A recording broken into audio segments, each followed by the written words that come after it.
My pleasure to introduce Michał Matecki. He's the CEO and co-founder of GreenTech. He's also on the board of directors of Macedonia 2025. He'll kick this off with a brief overview of his thoughts, present sort of the idea of what we're going to do, have a discussion, and we'll go from there. So, Michał, welcome. Thank you.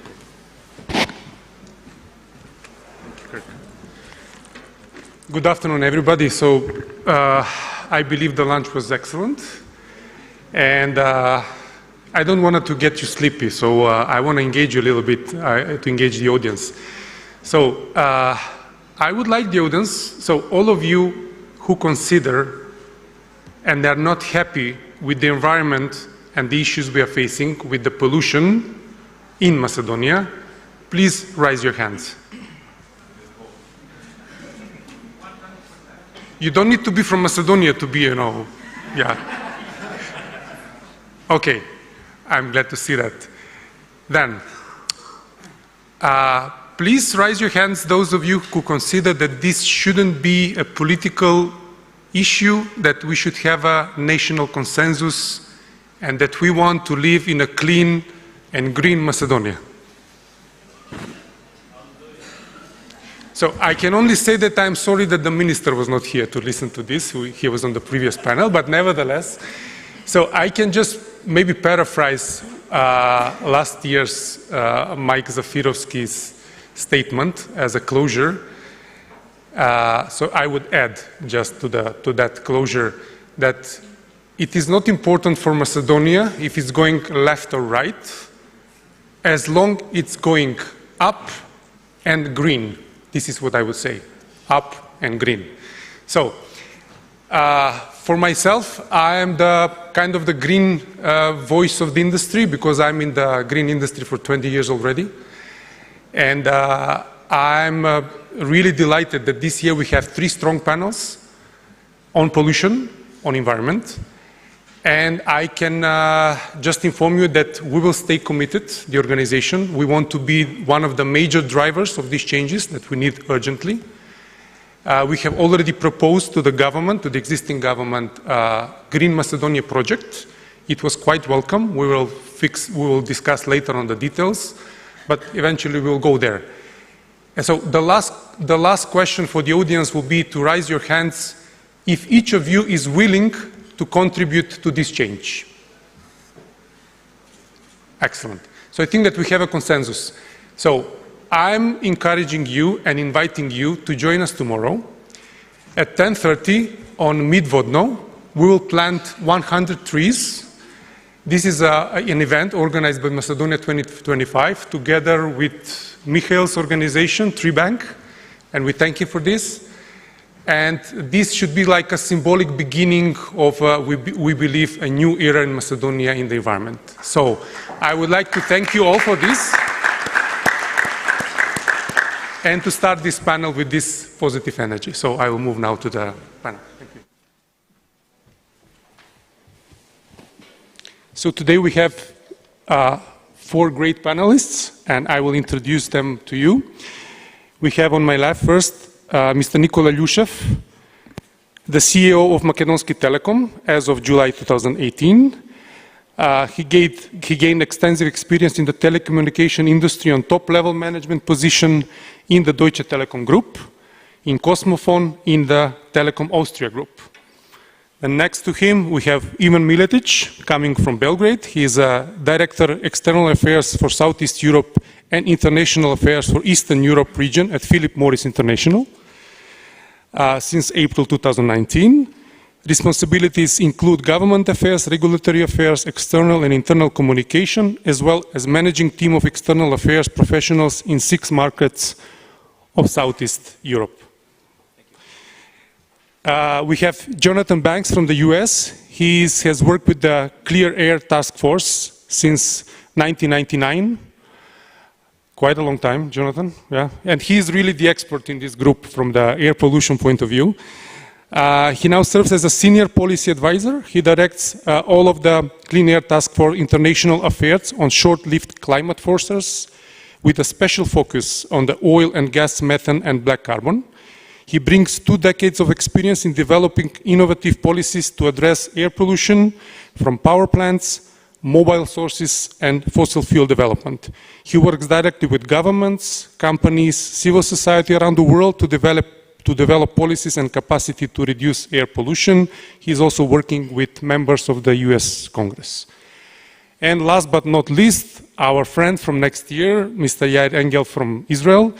He was the keynote speaker in the panel that we had on environment last year, and he's kind of the guru of circular economy and cradle-to-cradle concept in Israel. So I'm really happy to see Yair again this year with us. He's an expert designer, consultant in sustainable innovation and entrepreneurship, cradle-to-cradle and circular economy. So we have these distinguished guests, and I will just first start with the facts, the issues that we're facing in Macedonia for years. I will leave the air pollution as the last one, so we will not stick only to air pollution, but we have a lot of issues with the undeveloped waste management system. We have the littering problem. We have the water and soil pollution as well. And some key facts about the air pollution. We all know more or less that the main drivers are the home heating, the traffic, and the industry. Skopje is, the air pollution in Skopje exceeds all safety levels, and Skopje is being ranked as the third most polluted city in Europe in terms of PM 2.5, 4 times higher than the WHO guideline. The air pollution has the 8th largest mortality risk factor in 2018 and was linked to 7.3% of deaths. It decreases life expectancy by 0.81 years in Macedonia.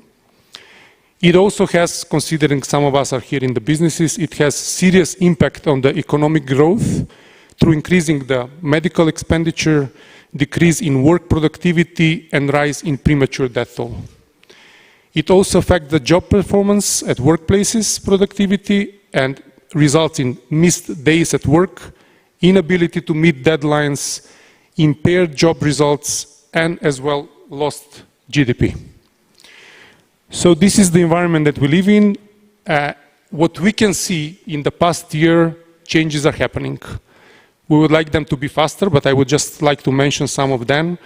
We have improving of the solar energy production and wind energy as well. We had some projects for subsidizing of inverter air conditioners, subsidizing of changing of installing of TNG as a gas for the cars. We just heard in the previous panel that the city of Skopje has signed a contract with EBRD for green cities, and that is highly encouraging for all of us.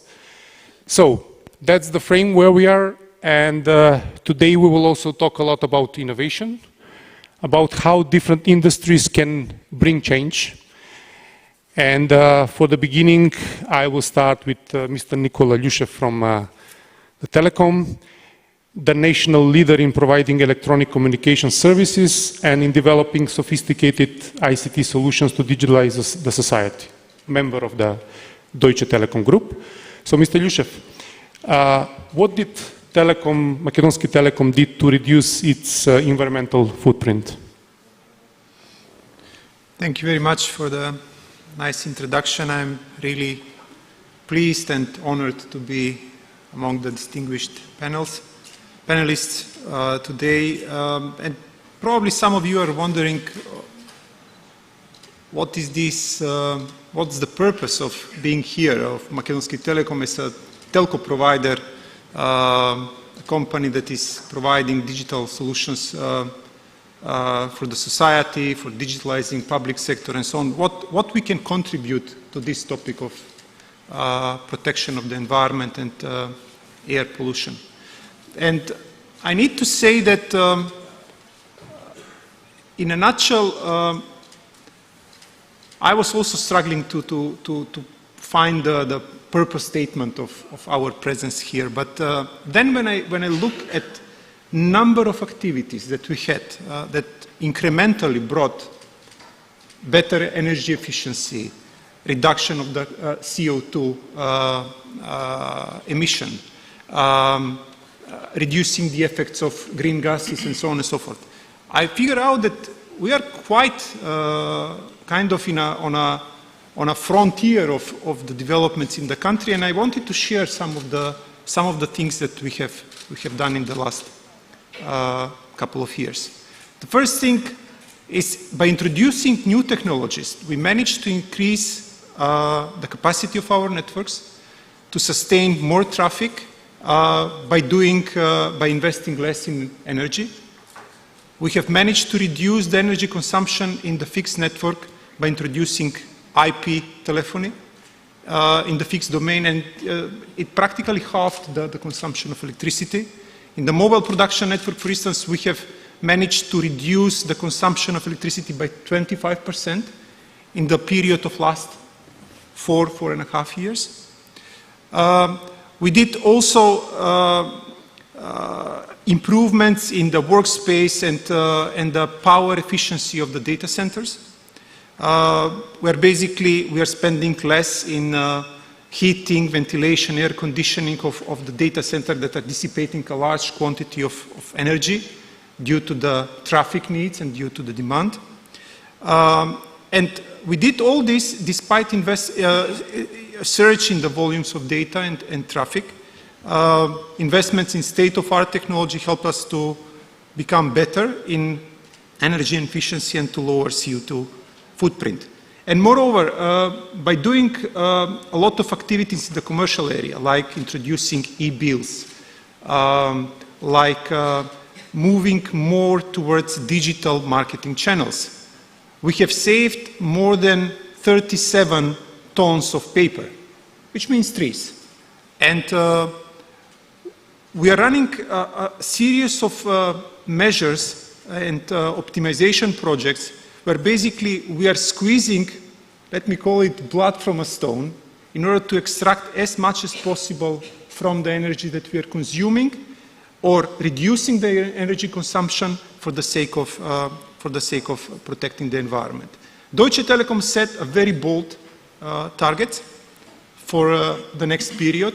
We intend in the next 3 years to completely abandon the usage of electricity that is produced from the environmentally friendly sources. So we are going to use electricity only from the sources that are renewable. We intend to reduce by year 2030 the emission of CO2 by 90%. The target for this year was reduction in 20%, and I'm very glad that we have achieved that. And all these things are governed centrally from Bonn. We are very much focused on these topics, on delivering, because we understand that we have to act responsibly. We are one of the largest enterprises in the country, and we need to be also a bright example to other companies as well. Yeah, thank you, I'm sure. Mr. Miletic, how about Philip Morris?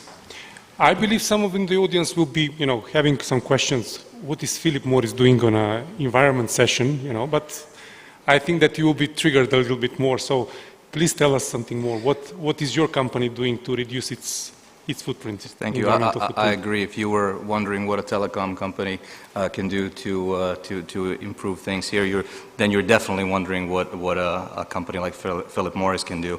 First of all, thank you very much for hosting this panel. Thank you to the organizers of this fantastic initiative. It's great to be here, and a great honor to speak on this panel. And I was getting a hard time before that I need notes.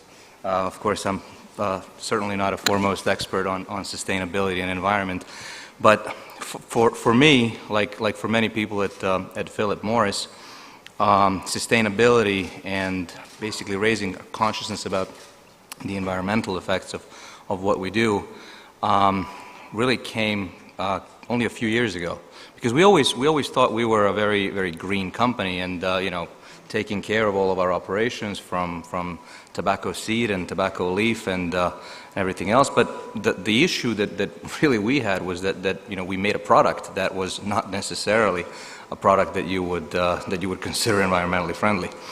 And 10 years ago, we realized that we have to go in a different direction, and we invested a lot into technology and science, and it was really innovation in our sector that drove our sustainability, I think, to come to the forefront. And I'll explain what I mean.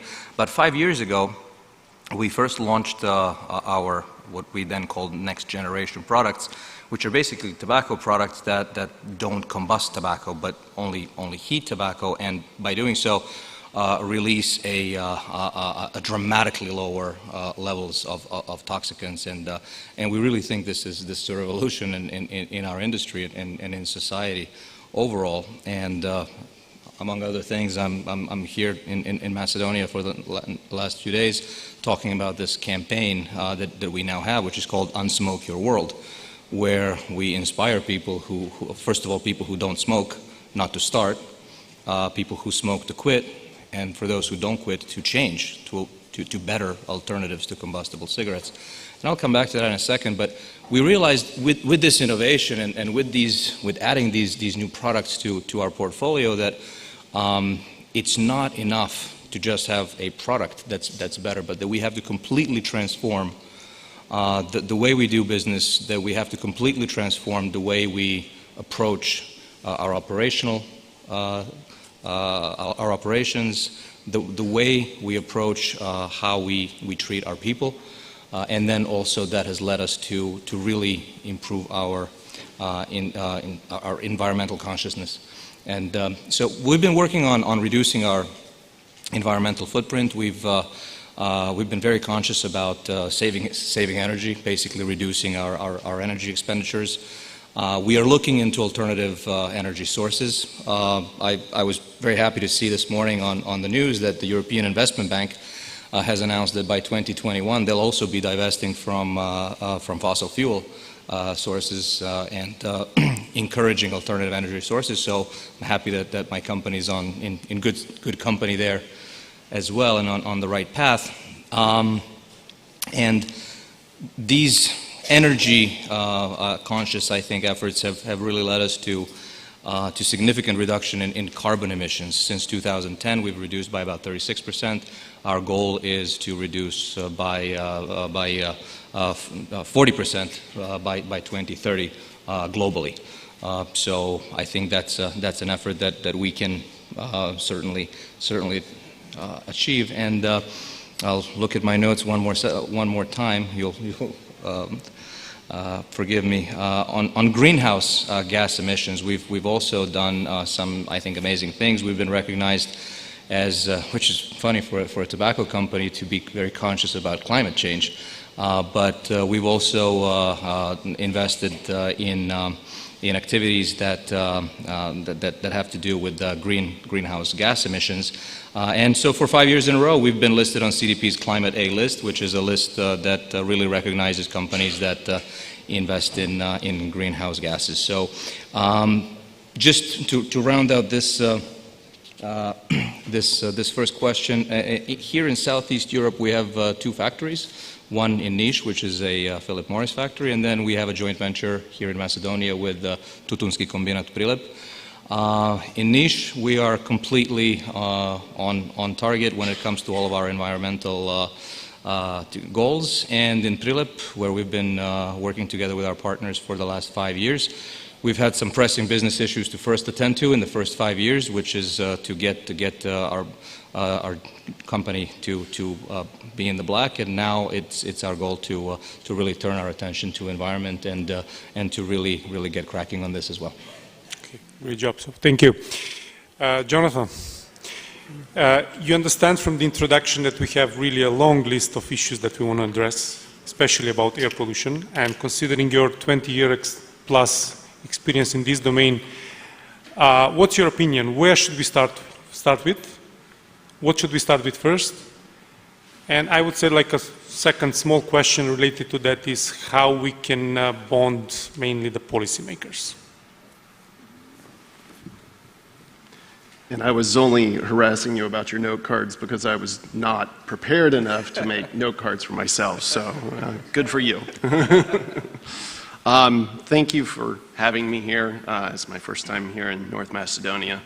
I think when you look at the host of problems, host of environmental issues that North Macedonia faces, the The way that I would prioritize it, and you may not think that I'm prioritizing it, is would suggest you think about them as one problem, and that's climate change.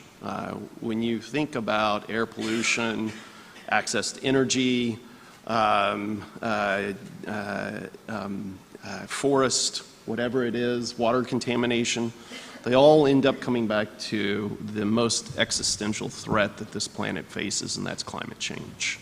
That doesn't prioritize what you actually do here in North Macedonia.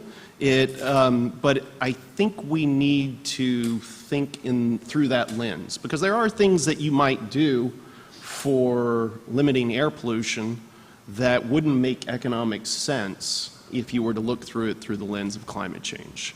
There are investments that you can make in reducing pollution right now that would make terrible sense when you start thinking about climate change. So things like the coal-fired power plant in Bitola. It's a lignite coal-fired power plant. It's what they call subcritical, which is the oldest technology there is for coal-fired power. I wouldn't invest a penny. Even though it's polluting and killing thousands of people, I wouldn't invest a penny in that. That should be the top priority for hopefully the international finance groups to support transitioning that facility out and finding new energy sources to replace that. But in this context of how I'm trying to frame it of climate policy, that we end up with a lot of very big plans in the climate world. We tend to make big promises. It's the same with air pollution. We make big promises and we make big plans, and everybody stands up and gets their picture taken, and then we never get to the steps to actually do the reductions. And so I think you need these overarching plans. You need the goals for the country. But you also need the concrete steps and the near-term victories on the issue. Climate change is a very, very depressing subject to work on. It's one of those problems that the more you learn about it, the more you realize just how scary it is, and the human psyche tends to shut off when it's faced with these kinds of things.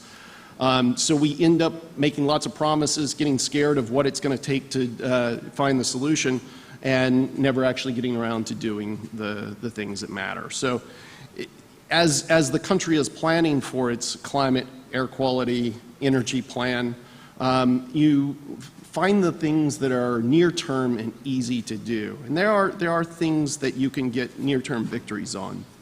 One of the things that's been effective in other parts of the world is focusing on, at the first, on new pollution sources.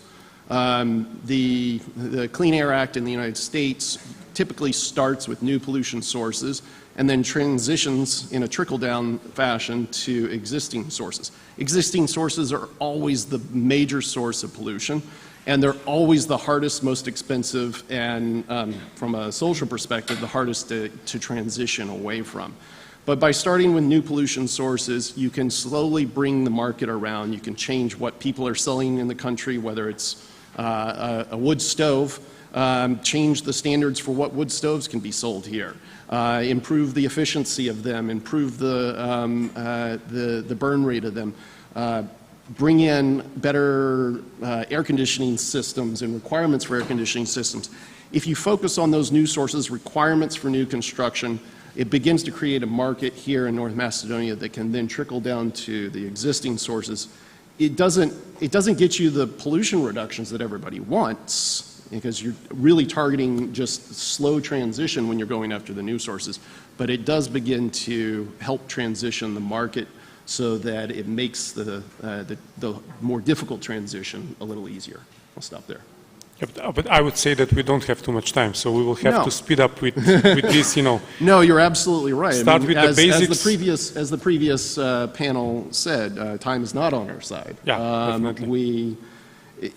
But the human mind needs victories, and so you need to come up with things that you can achieve. And we've all, on climate policy, we've suffered for years and years, on air pollution policy as well, we've suffered for years and years and years of no action. We need to pick off a few things that it gives us victories, And there are cases around the world where we are starting to see that, and it's truly inspiring to me because I've been depressed for a very long time.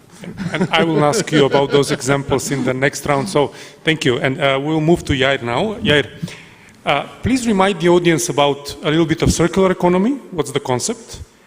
And please then explain us how implementing of circular economy can bring benefits to the problems that we are facing, especially having in mind that since last year in EU we have the circular economy package implemented. That's on our way, on our path to EU. It's waiting for us, and the targets are pretty close.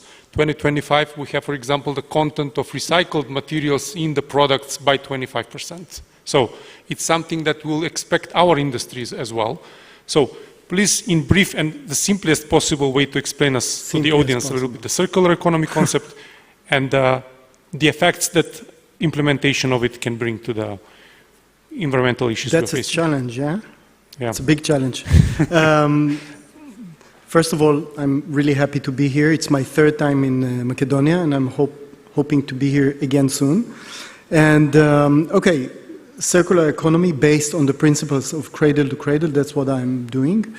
We're talking about not tackling the problems in the end like recycling. Recycling is great, but we are talking about designing and planning everything from the beginning. So we need some good examples for that, and we have good example for that. If you're trying to fix the problem after you already have the problem, you already have the product or the service that is polluting, like you said, if you're having a bad energy source, you shouldn't try to fix it, just change it. But we're talking about designing everything from the beginning.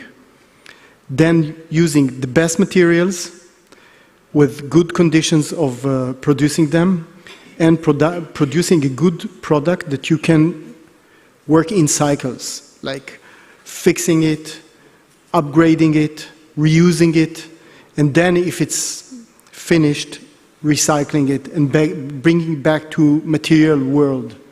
That's actually very possible.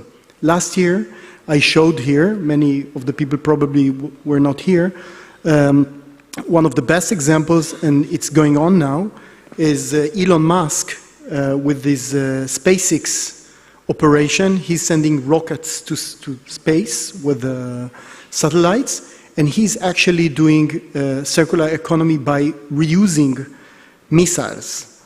And if you can reuse missiles, you can take care of air pollution in Macedonia. I'm sure of that. So instead of, again, tackling problems when you already have them, like bringing all cars from Europe, you should invest in green transportation from the beginning. And what we are doing is we are working with companies, with cities, municipalities, and with governments, consulting them and working with them, mentoring them towards circular economy as the main method to work on their products and services. One more thing that I would like to mention, I was talking about it yesterday in the panel, but it was a small and closed panel, and we are actually planning a nice thing to be held in March, in the beginning, in middle of March. We last year we met for a few ministers and so on, and together with the ambassador of Israel in Macedonia, Dan Orian, that couldn't be here unfortunately, we decided to start a hackathon, a marathon for finding clean air solution. We don't want to call it air pollution. We're talking about any possible way, innovative, encouraging entrepreneurship to find new solutions for having clean air in Macedonia. And if you find good solutions, many customers all over the world want it. So you have lots of work all over the world. So together with the Macedonia 2025 organization, with the Macedonian Innovation Fund, we are going to have that on March, probably, hopefully. March 2020, okay. Yeah. Yeah, March 2020, and have this combining Israeli startups, mentors, and startups from the region, and of course from Macedonia. We're looking forward to that already. Yeah, thank you, Yair. So, Mr. Ilyushov, back to you. You're one of the largest companies in the country, with large number of employees as well. How do you deal with the employees? Do you engage them in the environment, in the green businesses, air pollution? Well, beginning of this year, we discussed about strategy on an internal event, and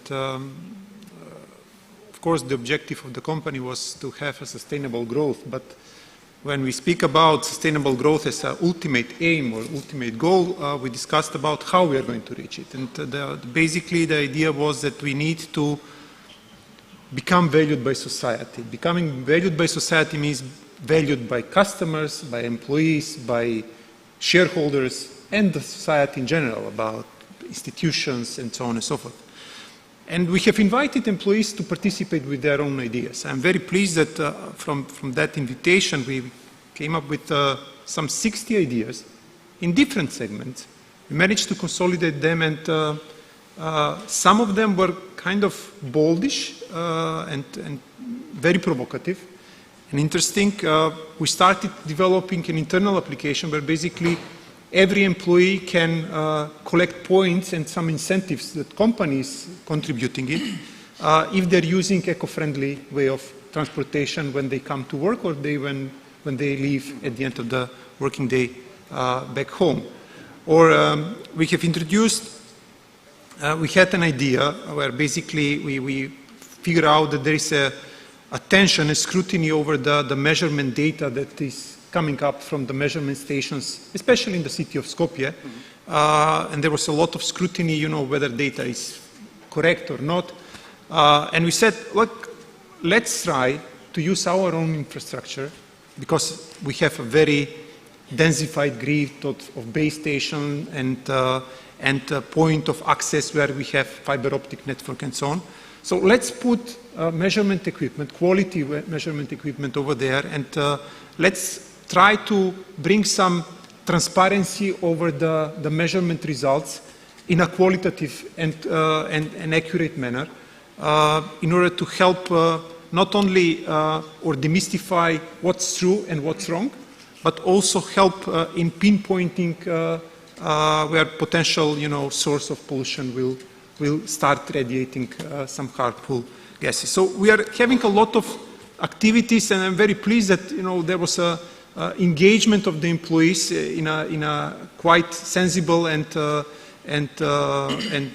bullish way.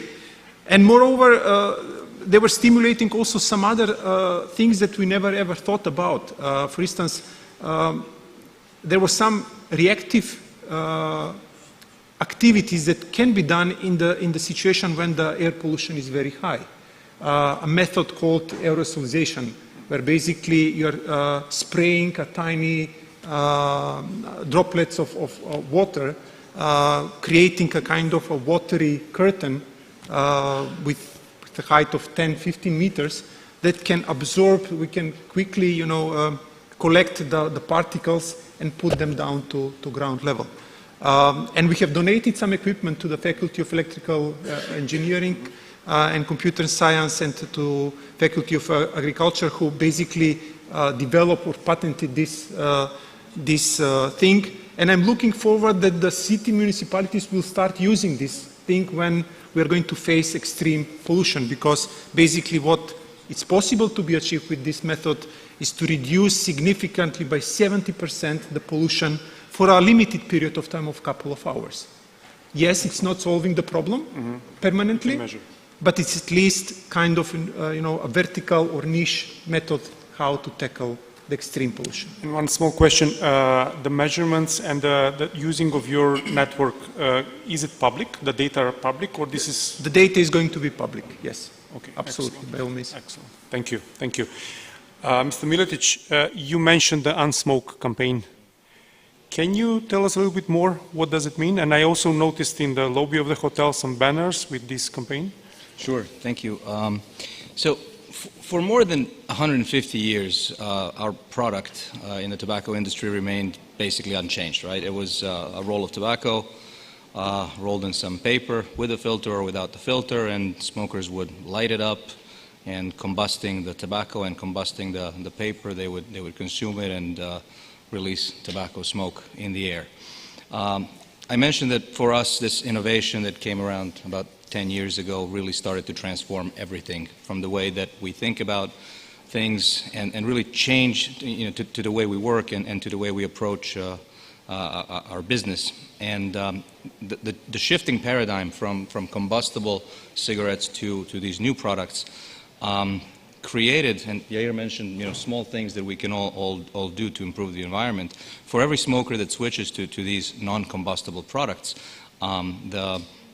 we take away one person who is breathing smoke into the air, because these products actually do not release many toxicants that there are in tobacco smoke, and they leave the even internal room air vastly unchanged. So it started with this, and this Unsmoke campaign is a logical next step for us, because we realized that there were many, over the years, there have been numerous attempts to get smokers to quit smoking and causing harm to themselves and to their environment.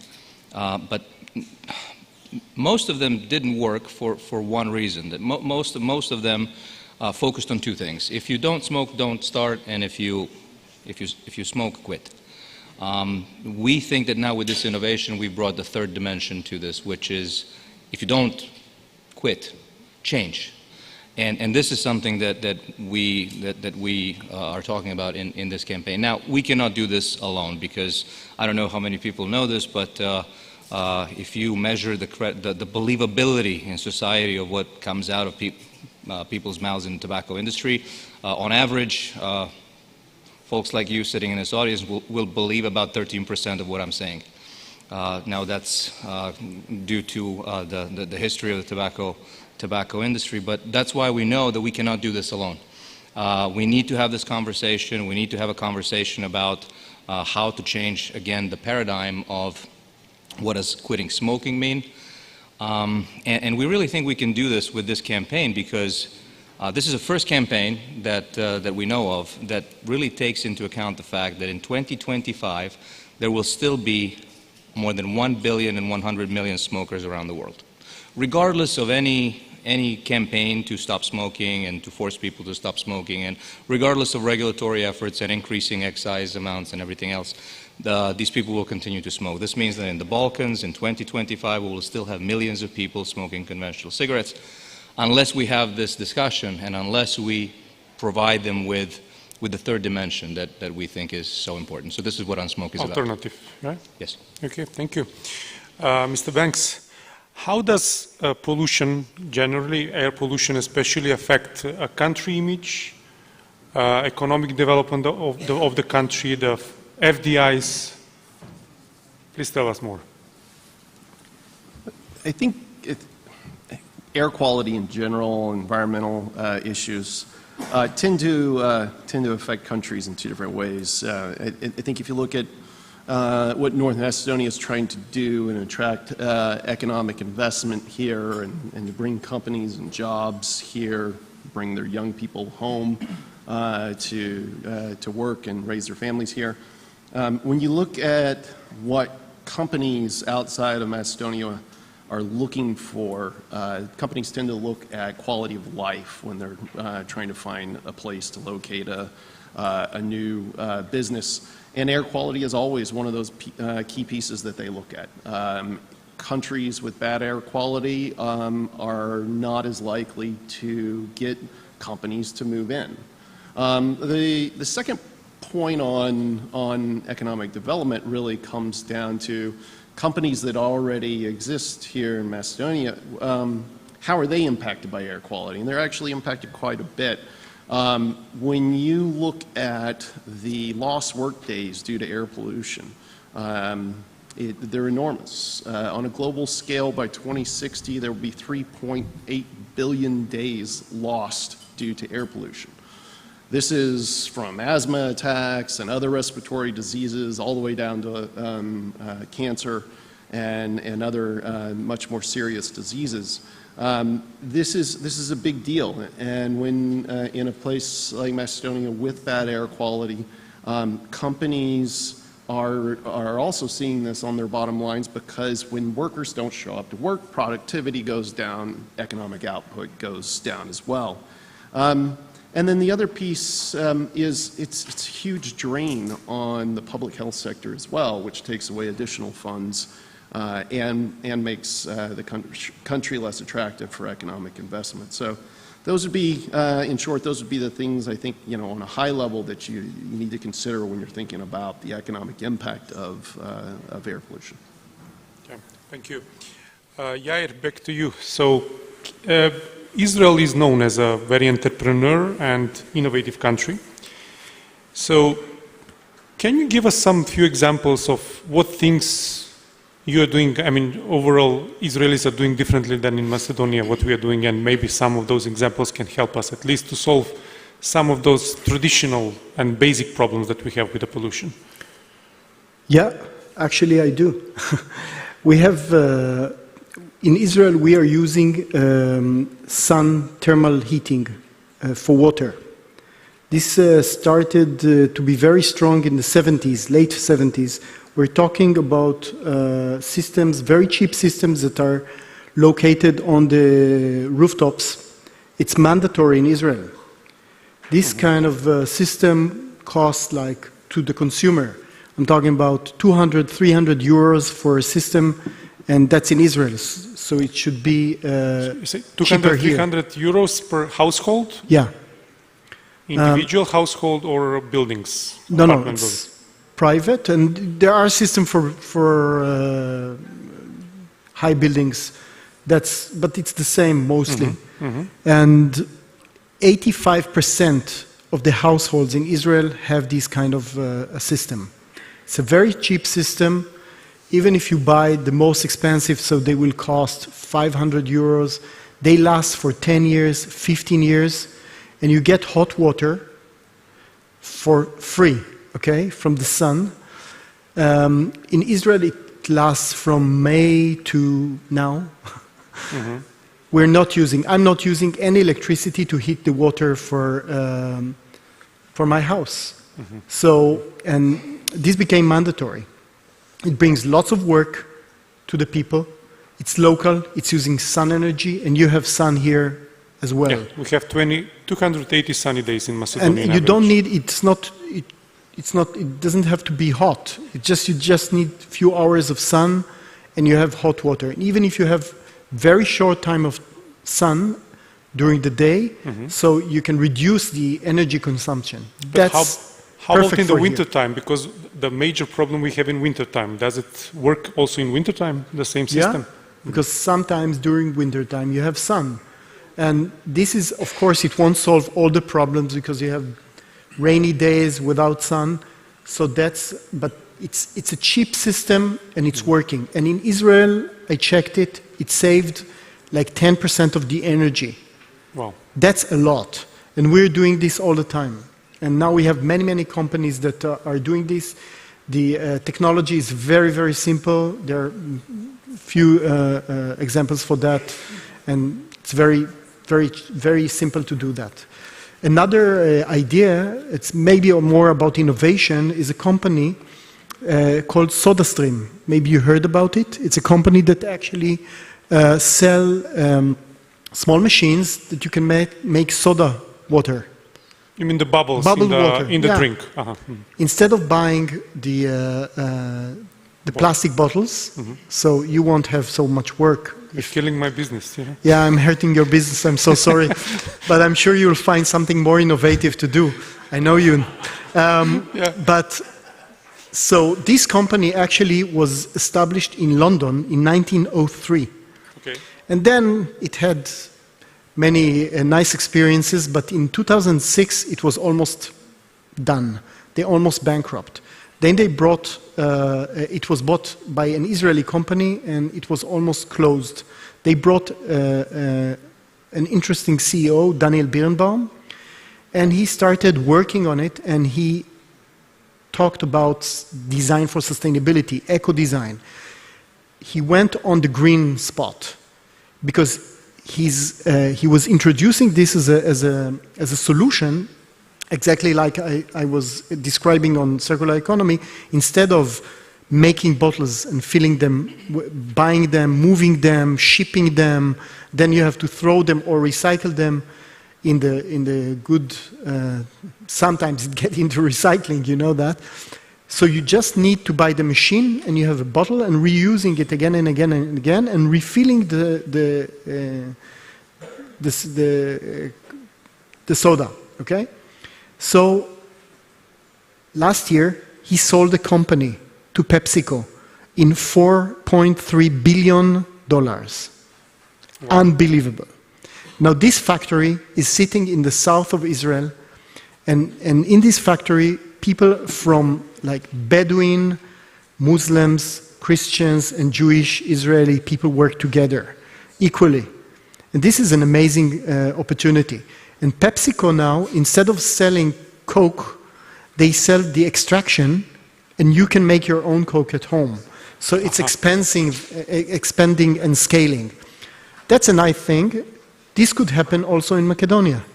I don't see any reason why not. Yeah. So. Yeah. That's a great example also. Yeah, thank you. Thank you for sharing it with us. So, Mr. Lyushev, from a perspective of a telecom company, what do you emphasize as a future, I don't know, mid and long term, in the terms of your industry, but related to the environment overall?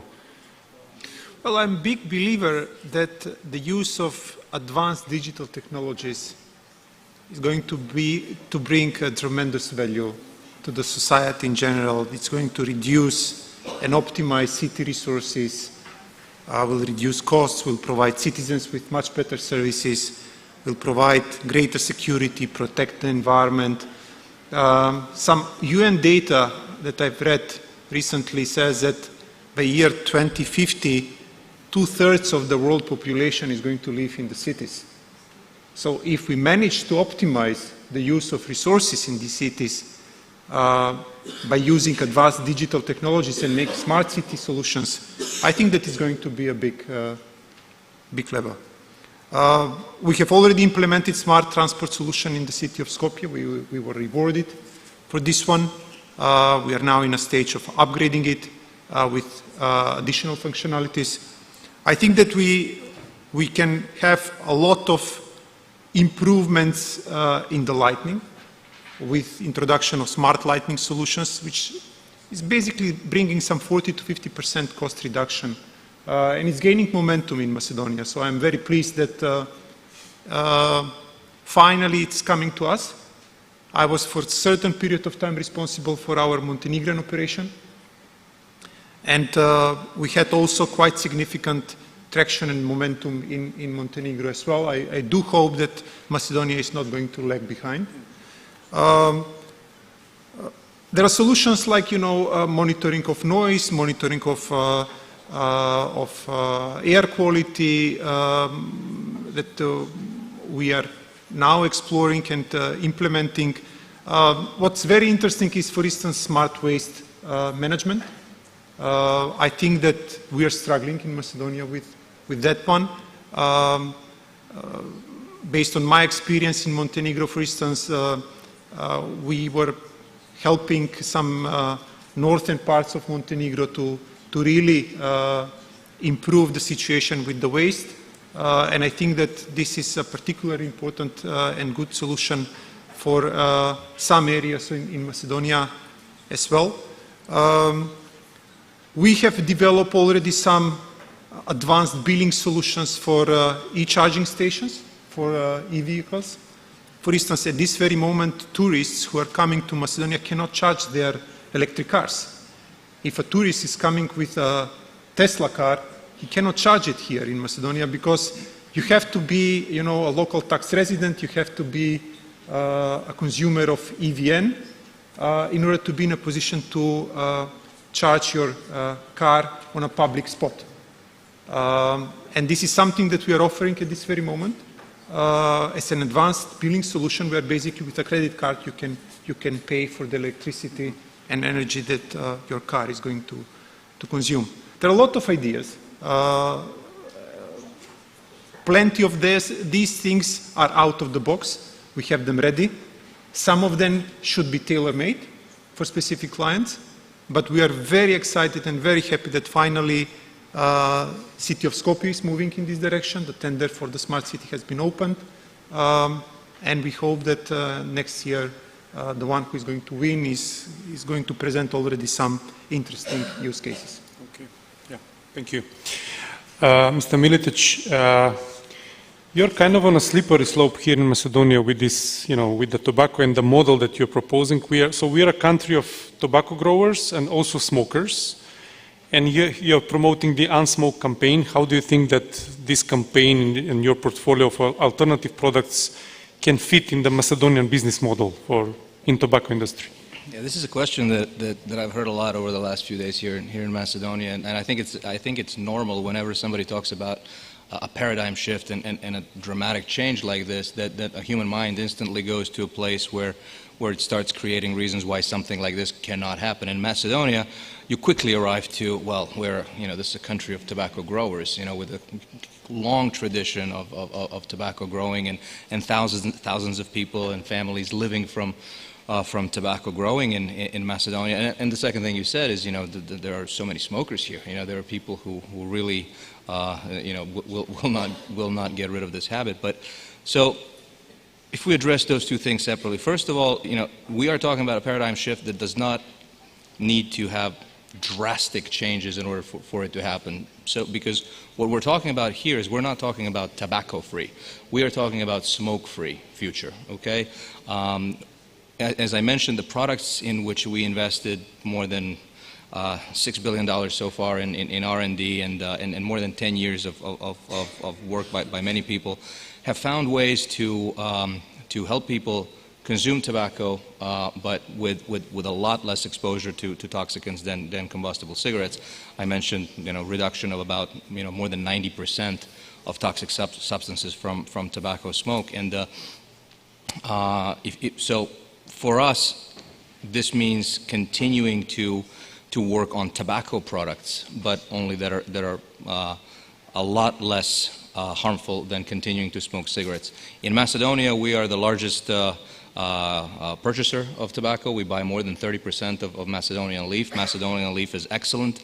We use it in our brands not only here in Macedonia, but in many other markets.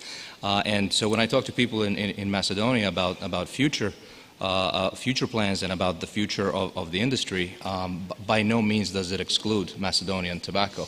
As a matter of fact, Macedonian Oriental tobacco is world known to be of very high quality, and Oriental tobacco is something that we certainly use in our reduced risk products. So that's number one thing. And when it comes to smokers, look, Macedonian consumers are European consumers. They are just as sophisticated and just as eager for new trends and for new brands, and they follow what's going on in the world. And I think that this is a change that's coming, and I'm confident that Macedonian consumers will embrace it, and at least that in their minds they will start to think about this discussion that we're having about at least having a different discussion about quitting smoking. Okay. Thank you. Now it's better, it's clear, definitely. So, thank you. And Mr. Banks, can you give us some examples from the world where you have like success stories?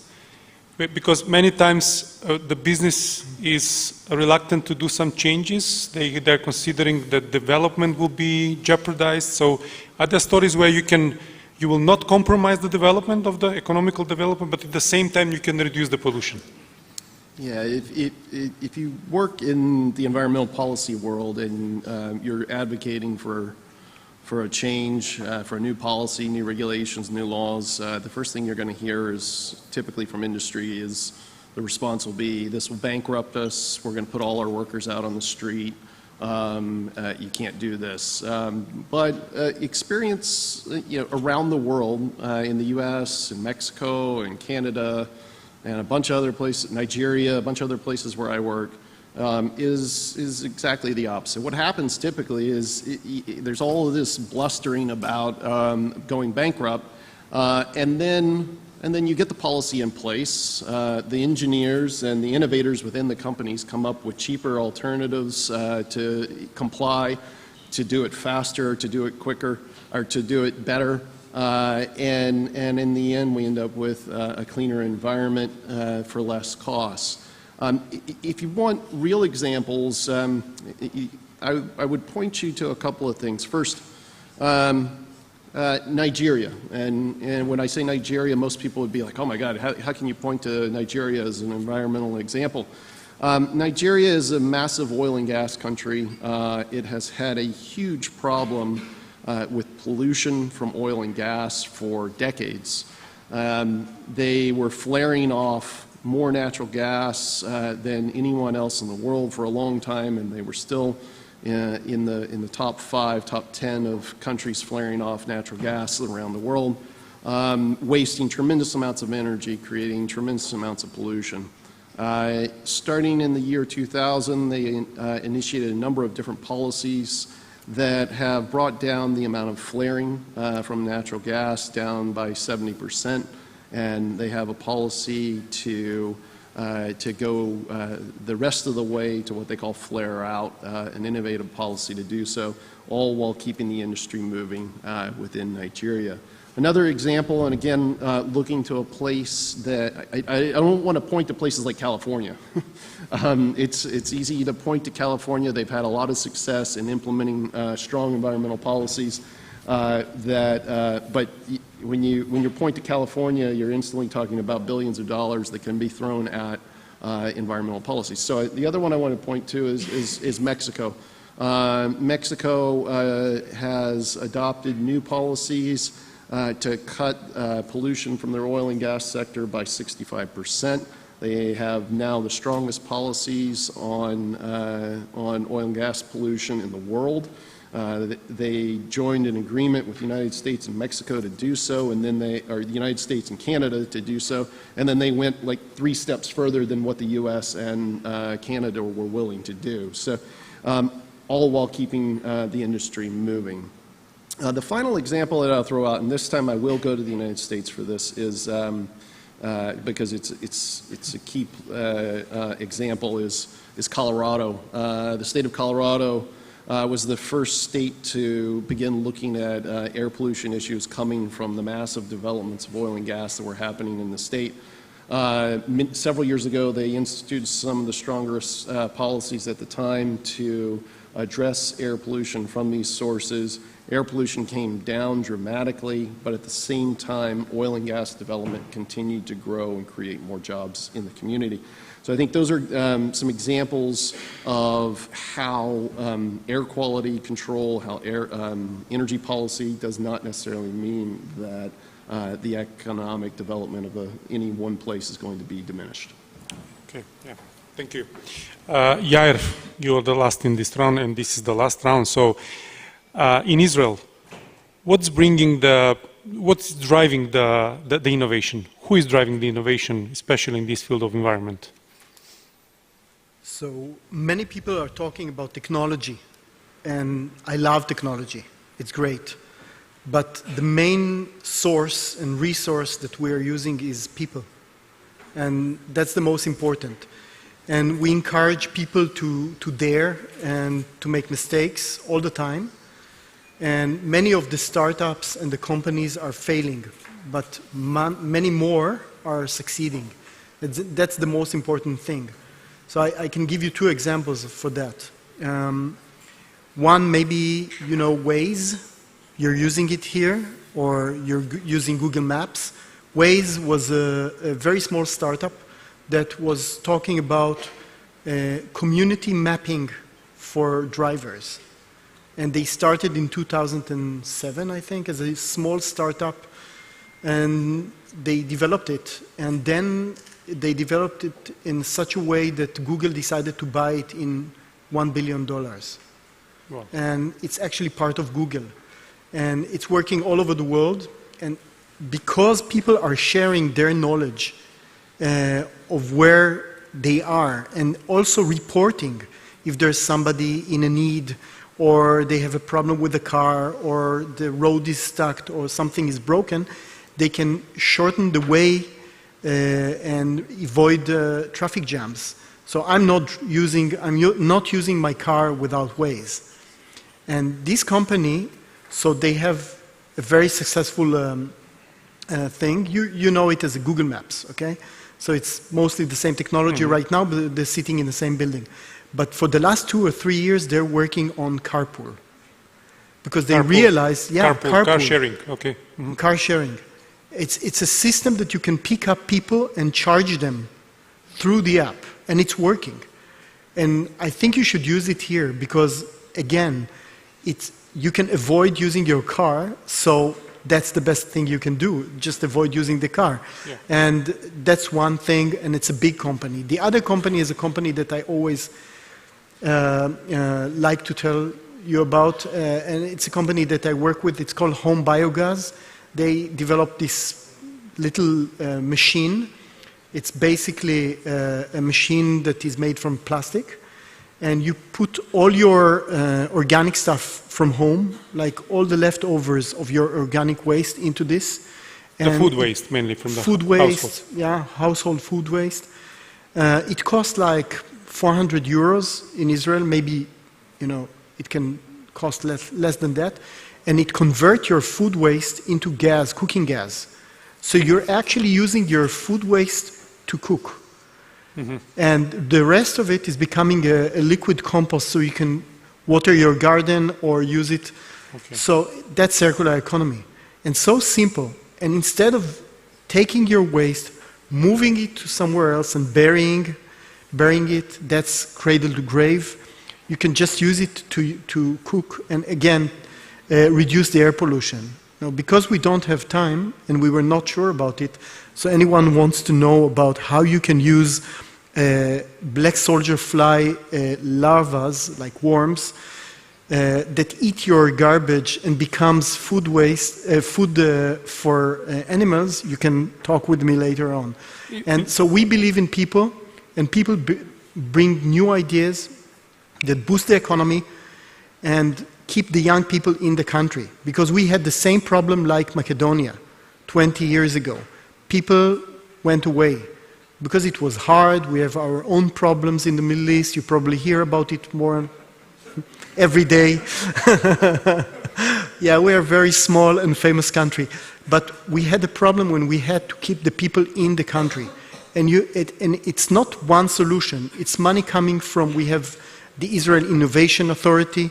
It's governmental money that they put into startups and also into companies just to keep the innovation and entrepreneurship spirit in Israel. And then when people start earning money and becoming international and see that they can, control their life, so they don't want to go anywhere. Maybe they want to come to other countries and share knowledge like me and do things together and bring more ideas from all over the world, but I would like to stay in Israel. That's my country. So I think it's perfectly fit to Macedonia. Thank you. Yeah. Thank you. I like your ideas so much, and now it's time to wrap this part of the panel. So I would go in the same way that we discussed. So obviously for the telecom companies, the near future will be smart cities, more or less. We have the biggest shift, I would say, in the tobacco history, right? Replacing cigarettes with smoke-free products, not tobacco-free, smoke-free products.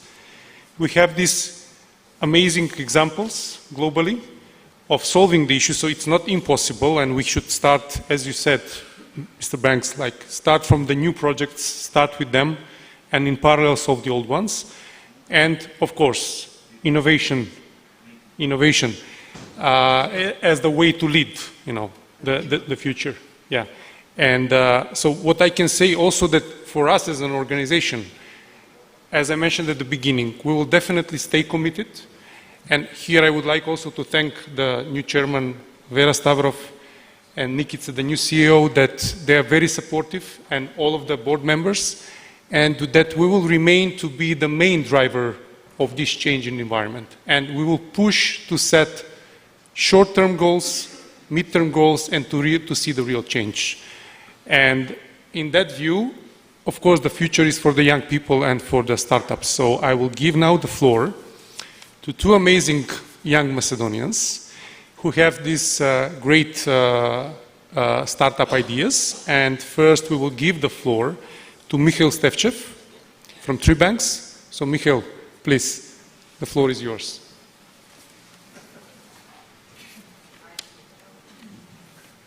It's yours.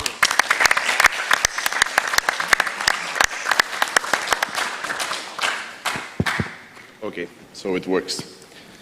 Okay, let's see.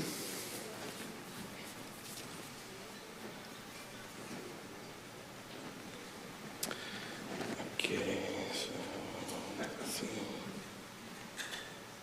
We said 3 minutes, but we have 5, in fact. Okay, so my name is Mikhail. I recently got branded as the guy that plants trees because everyone that sees me, oh, you're the guy that plants trees. So I'm using now this as a personal brand. So I will try to wrap up in 3 to 5 minutes what is Tribanks and how we plan to plant 1 million trees in Macedonia for free. Okay, so how many trees together with Tribanks can this summit plant? How many trees can Tiho Macedonia plant together with Tribanks? How many trees can Philip Morris International plant together with Tribanks? How many trees can your company plant with Tribanks for free? So we will answer this question quite easily. You book your trip, we plant a tree for free. So how this works? So you open tribanks.com, you choose your favorite booking platform, you book your trip as before, the train ticket, the plane ticket, the accommodation, going on holidays, corporate travels, whatever. We get a small fee because we have affiliate partnership with all of these travel companies. And we use that money to invest in planting trees. So simply, happiness, you have planted a tree with a click. So a part of me speaking here, we don't mind to get our hands dirty. So this is from our first test planting action, where we wanted to see how many trees we can plant in one day. So we planted 400 trees in 3 hours. Wow. So these are... So these are our helpers. So the local NGO was included. They were volunteering.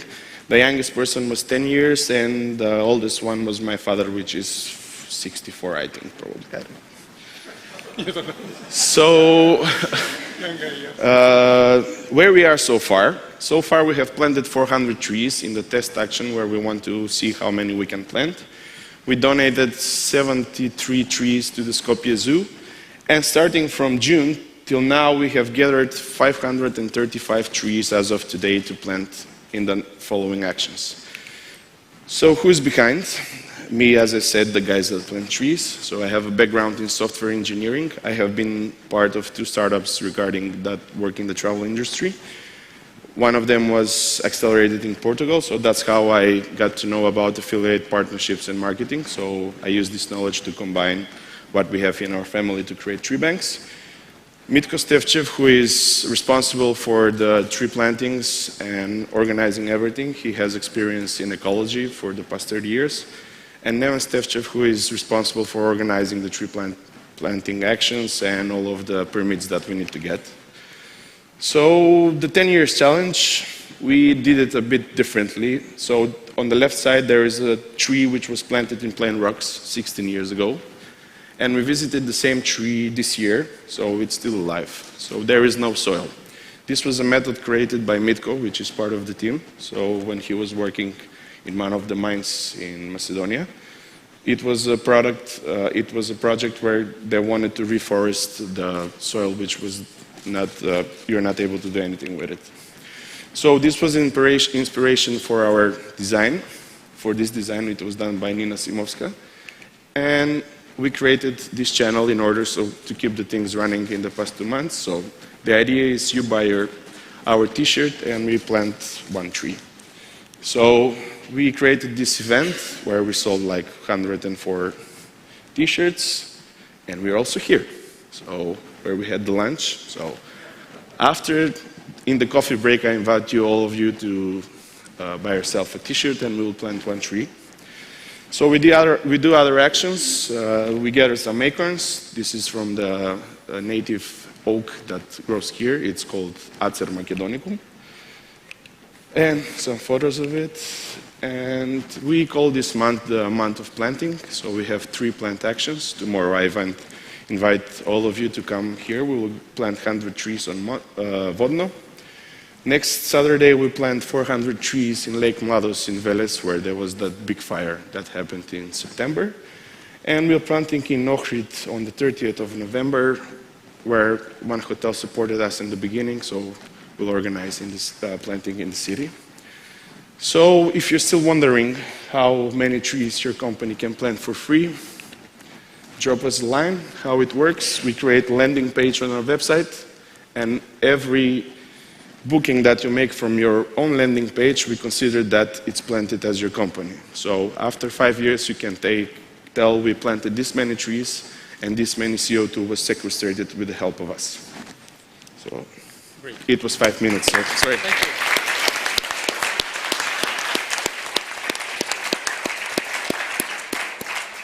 Thank you, Michael. Amazing idea and a concept, and tomorrow we'll be more than eager to join the team. So the next one is Olga Rajcik with the Challenger, the startup concept. Please, Olga. Good afternoon, everyone, and thank you, Macedonia 2025, for having us today here to share the story of Challenger. But before starting to tell you our inspiring story of 4 young enthusiasts, I would like you to show you a video. Air pollution is putting the health of millions of people at risk. Pollution levels are 10 times. Aren't you tired of the air pollution and traffic jam? Here's Challenger, a mobile app that will motivate you to make a change. Leave your car at home and reduce your carbon footprint.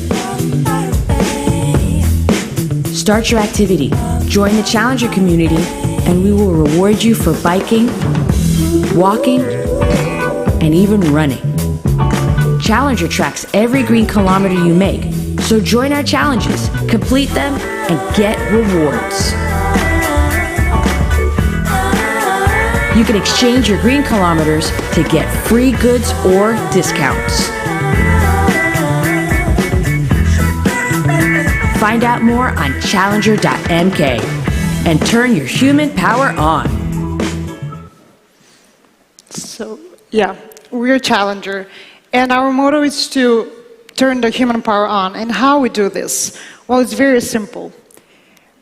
We tackle the air pollution, and as our panelists said, traffic jam and transportation is one of the causes why we have air pollution within the country, and we say we can barely breathe in Nisa Disha.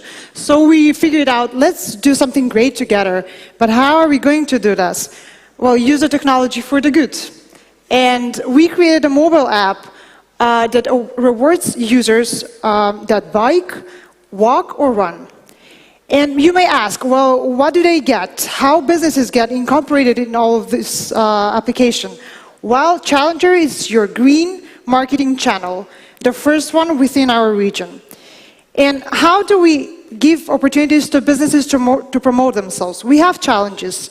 So your brand, your business is actually giving a challenge to your fellow co-citizens. So you make them run, walk, or bike, and you give them rewards. So actually they do something for your brand. And it's the first time in the history that actually your brand gets direct involvement with your potential and direct customers. But we don't stop here. We have our Challenger store. Every kilometer brings you points, and with those points you can buy discounts. For the smaller companies, it's actually a good marketing channel and good brand awareness because it's the real time to do something and support your fellow co-citizens because they're doing something that is socially responsible. And by motivating your fellow and potential customers, you're actually becoming corporate social responsible company yourself. And how, you may ask, but what's our impact as a business?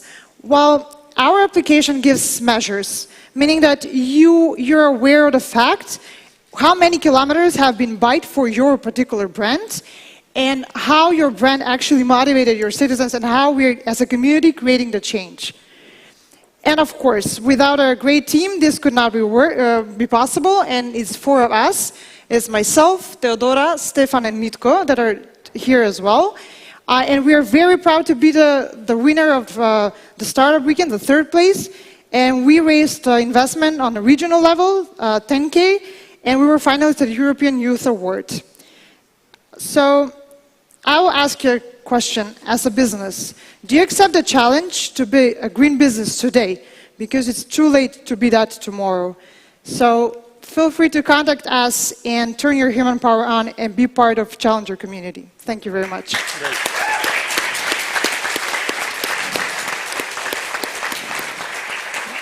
Thank you, Olga. Please be in the front. Yeah, I would just have, because the telecom CEO actually mentioned that you were doing something similar, you were planning. Actually, that's our second stage, so we will be honored to cooperate with you and have such an application within your company, because we already exist. So that will be a good cooperation. Yeah. Thank you very much. This is a first-hand pitch. Good job. Yeah. So I will ask Olga and Mikhail to remain here in the front seats, because we will now start with the Q&A session, and they will be also available for the questions from the audience. So Kirk, please. We had a question right up front here. Yep. Hi, I have a question for Challenger. Do you actually, if I'm the user and if I get plus points for all the green transportation, do I, if I drive my car, for example, do you deduct from the pluses? Unfortunately, is this on? Yeah.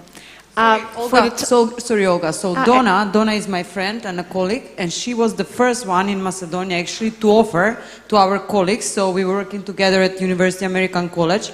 Every morning she was offering to pick us up from her place of residence to the university. First one, yeah. Bravo, Donna.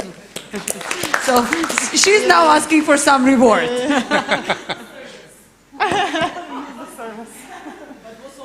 But was offered, yeah, for Olga, 2 months. Olga, please stand up. Yeah. Thank you. Well, at the beginning, we're going to measure how many kilometers you have on bike and walking, and we're rewarding the points for your green kilometers. Of course, when you're in the car, we are aware that you're in the car, so you don't get points. So we are not reducting that points from your account, but actually we're just rewarding for being social aware. But what's very important that we have a mission to promote sustainable habits within our co-citizens. So that's the point, to reward you for doing something that is socially aware.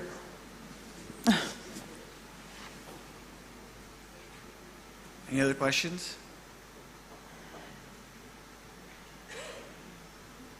No? We don't right here. Yep. I have plenty to ask. I just want to make sure the crowd has an opportunity first. We have a second one in the middle. Yes, if there is no question, maybe a short comment, or maybe not so short. So questions only. To congratulate. Questions only. If it's a question only, then I may pass. Huh? Okay, then we have one in the middle. No, but I will not. Thank you, Chris. So first, to congratulate the organizers, because they have chosen the most topical issue to discuss about. To congratulate the moderator, the panelists from this panel and the previous one. I was just coming back to the country last year after serving for 4 years as Macedonian ambassador to Sweden. So I was able to see firsthand and to learn firsthand how a country which was on the brinks of non-existence in terms of air pollution back in the 60s, when Stockholm was one of the most polluted cities in Europe, succeeded to make a successful transition in just a few decades and become almost carbon-free country and carbon-free city. So basically, what I'm happy about is to see that so many different stakeholders from the ecosystem are working already together here. So what took Sweden several decades, it may mean that nowadays, when we have already available technology, which is not so expensive as it was a few decades ago, when we have the knowledge in the civil society, with the young generations, with the youngsters, when we have the knowledge and the awareness raised already in the business sector and with the policymakers, I'm very optimistic, very positive, and very enthusiastic that the change in Macedonia can happen in a much shorter period of time. So I think only the matter that would mean a lot is whether we find the good methods to collaborate together. So the different segments in the society, the NGOs, the startup community, the corporates, together with the local and the central government, to work together on policy creation, but also on policy implementation, to work together on which methods, which ways would be best applied in the 21st century, in the second decade in Macedonia, in order to succeed in the transition as soon as possible. So I hope this counts as a question. Thank you. Alexandra, thank you. I would just add just one line. I would like to emphasize the role of the media. It's crucial. If we want to make it fast, the role of the media is really important. So they're already on the good way, so we just want to encourage them more. Okay. Hello. I just want to ask Mikhail. We met previously, we talked, we'll probably collaborate here, Mikhail. But, stand up, please? But on the other hand, just in front of the crowd and maybe in front of the panel, what are your next steps and what are you looking for? Well, because we are bootstrapping at the moment, if you're thinking about that, so we would like to get to 500 trees per month in the next year. So we would start our own production of tree seedlings. That is our goal. So what is important to know that this all was achieved organically. We haven't paid any advertisements or anything so far. And probably we would like to plant after the first year when we achieve sustainability without any other investments or cashing. We would like to plant maybe 100,000 trees per year. So this would require to be planted by professionals which will be hired by us, not just with volunteers. So 2020 we would like to get to 500 reservations made from our platform, which is approximately 1% of the outgoing tourists outside of Macedonia. Although the platform is available everywhere in the world, and currently we started this with landing pages. We only starting to move to B2B. So previously we were only B2C. Now with these partnerships, which we signed with Macedonia 2025 1 month ago, we are moving this because company travels are converting more than regular people. So. Question here in the middle. Yep. Ryan Brenchley, local business owner here for 19 years. I have a question about the ride-sharing concept. We've heard that a couple times through the summit. The next time you get in a car and you're driving somewhere and there's no one in your car and you're driving down the street and you look in all the other cars, just count and see if there's anybody else, if there's only one person in that car or if there's other people. In many cities all around the world, there's single drivers driving in cars all around the cities. We had a young man share in a session yesterday that one of his colleagues, similarly like our friend here that's doing the tree campaign, came up with a ride-sharing app and started to test it. And he came under a lot of pressure from taxi drivers. Okay, he was threatened, and he backed off from that project. So my question for the panel is how do we overcome that? How do you work with the community? We've talked about that. We need to work together to solve this problem. Okay, and the fact is, even though we have taxis and we have buses and things like that, there's a lot of single drivers driving cars all over Skopje. So I'd love to see any feedback on that question. As a local, I can say just from my perspective, if you're persistent to do with the idea, you will succeed. I'm definite in it. Also in business, like in any other business. So I would also like maybe to share with the other panelists on their opinion. You had a similar case in Israel, right? We have this working. It's a system that works.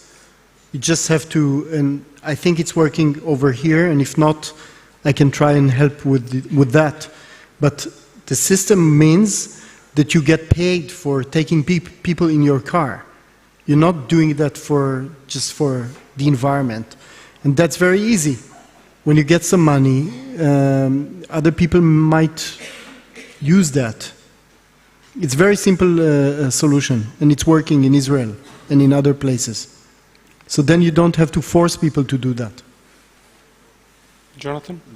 The extremely low-tech version is to have an 18-year-old and a 17-year-old that steal your car and make you drive your bicycle everywhere around town. So that's what's happened to me.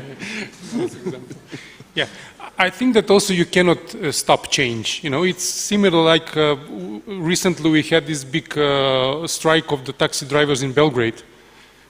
And they were against Uber or similar application, you know, but you cannot stop progress. So eventually they will also have to adopt.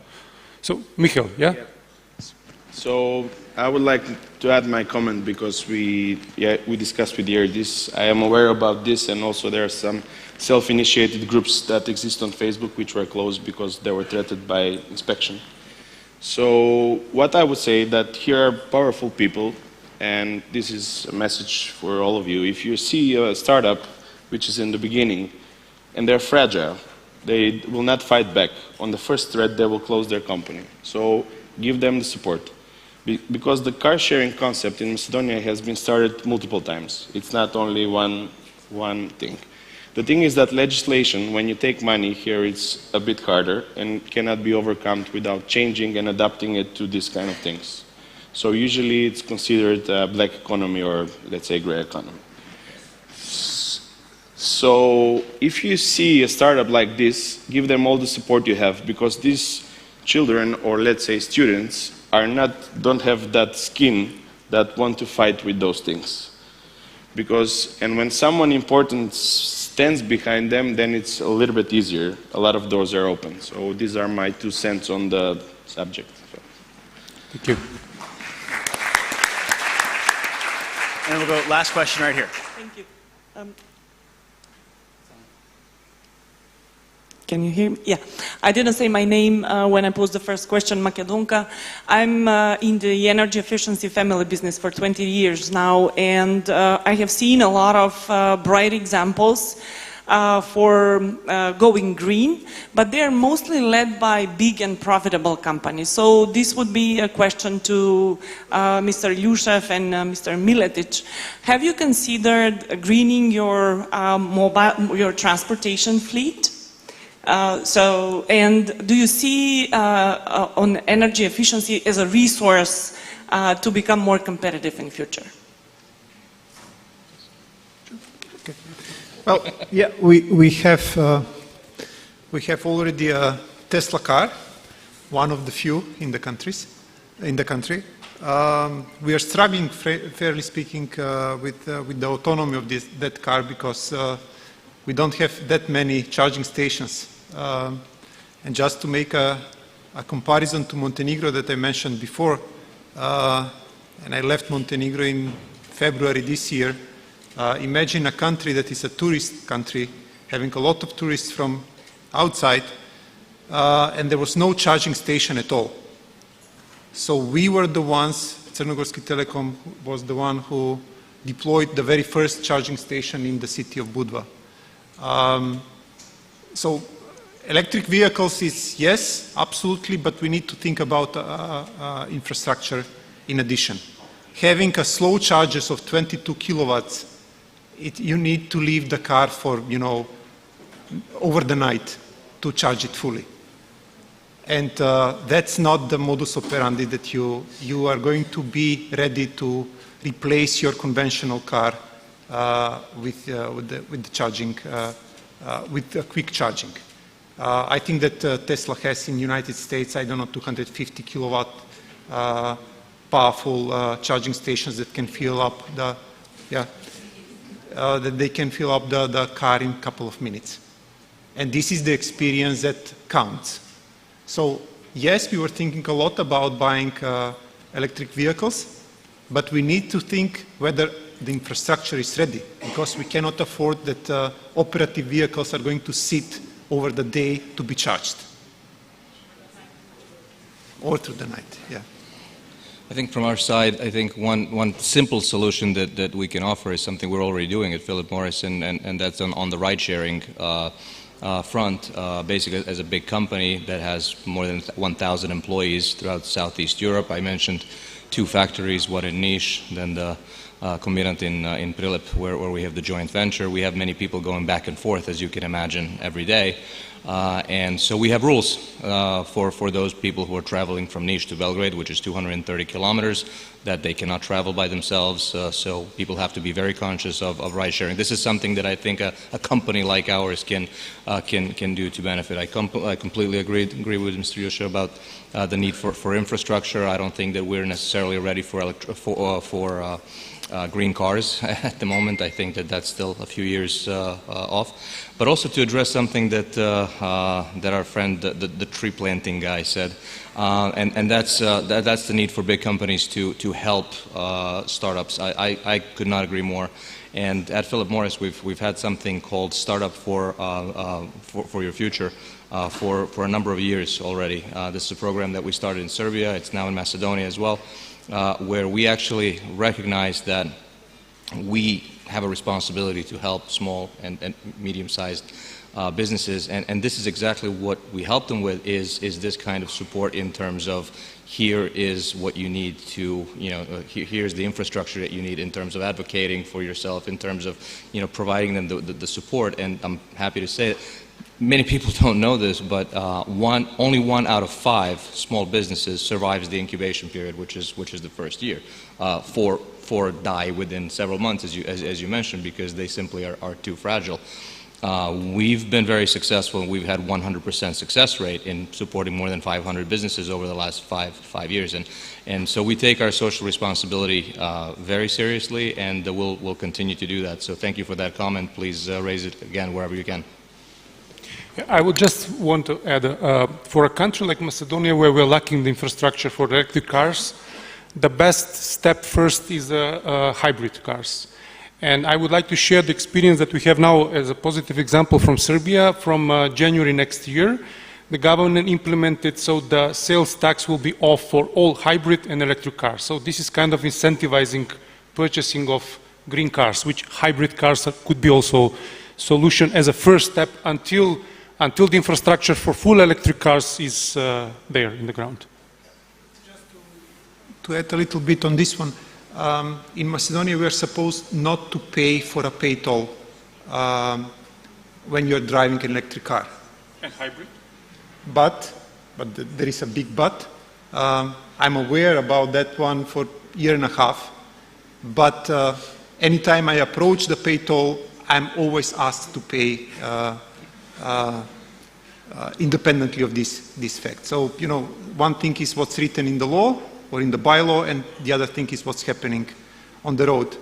And another vivid example about the efficiency and the economy of using electric cars, we drove the Tesla from Skopje to Graz in Vienna, and it cost us 20 or 25 euros. To charge electricity in Croatia, because along the road it was free of charge, but the road took 2.5 days, because we need to sleep over, and to charge the car for at least 6 to 8 hours. So, infrastructure is something that looks trivial thing, but it's definitely the deciding factor whether you engage yourself and commit financial resources to buy a fleet of electric cars. Thank you all so much. Appreciate it. And before we go to the break, I want to make sure we have the information up there for tomorrow for the planting at Vodna. I believe we have a slide for some information on that. Yeah, so if you want to come tomorrow, 10:30, we're going up to Vodna to plant 100 trees to be a part of the movement to do that. So again, hope everybody that's here will come back for that tomorrow. Before that, 4:15, please be back here. If you're in the back, come towards the front. We want to make sure you're here. Some of the success stories of young Macedonians, successful companies, and their